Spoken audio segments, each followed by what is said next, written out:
آج حقیقی معنوں میں خوف کے بت ٹوٹے ہیں، ملک بھر میں ٹوٹے ہیں۔ ناظرین، خوف کے بت ٹوٹنے پہ میں بعد میں آؤں گا۔ میں اکثر سوچتا ہوں کہ عمران خان کتنا بڑا موٹیویشنل سپیکر بھی، لیڈر تو ہے سو ہے، انسان بطور جو اس نے برداشت کیا، جو اس نے بن کے دکھایا، جو اس نے کہا ثابت کیا، یہ باتیں تو ایک طرف۔ ناظرین، کبھی غور کریں کہ خوف کے بت ٹوٹ جائیں گے، خوف کے بت توڑنا، ناظرین یہ کیا خوبصورت اصطلاح ہے۔ خوف کی بجائے ڈر کا لفظ بھی استعمال ہو سکتا تھا، بت کی بجائے کوئی اور لفظ بھی استعمال ہو سکتا تھا، ٹوٹنے کی بجائے بھی کوئی اور لفظ استعمال ہو سکتا تھا۔ ناظرین، یہ تینوں حروف جو ہیں یہ مل کر ہی پورا مفہوم بنتا ہے، خوف، بت اور ٹوٹنا۔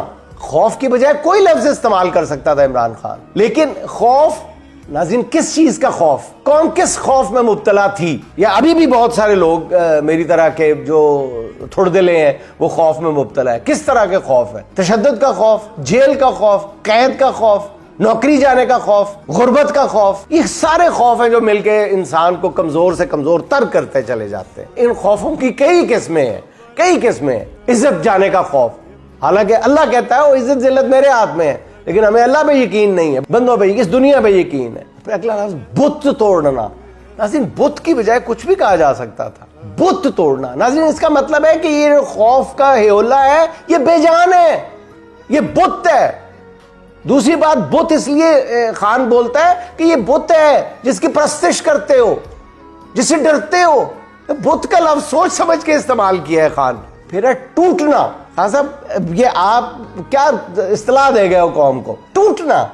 خوف کے بت کو گرایا بھی جا سکتا ہے، نہیں، جب تک اس کے ٹکڑے ٹکڑے نہیں کیا جاتا خوف ختم ہی نہیں ہوتا۔ مصیبت توڑنا ہے، خوف، بت، ٹوٹنا۔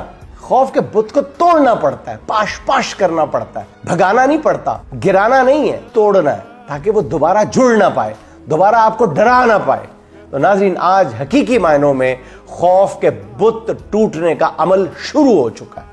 میں یہ نہیں کہتا کہ قوم میں سے خوف کا سارے بت ٹوٹ گئے ہیں، نہیں، یہ خوف کے بت ٹوٹنے کا عمل شروع ہو چکا ہے۔ عوام نے ایک بار پھر عمران خان پر لگی ریڈ لائن مٹا کے رکھ دی ہے۔ پورے ملک میں لوگ سڑکوں پہ نکل آئے، کہیں توقع سے کم، کہیں توقع سے بہت زیادہ، اور کہیں توقع کے عین مطابق۔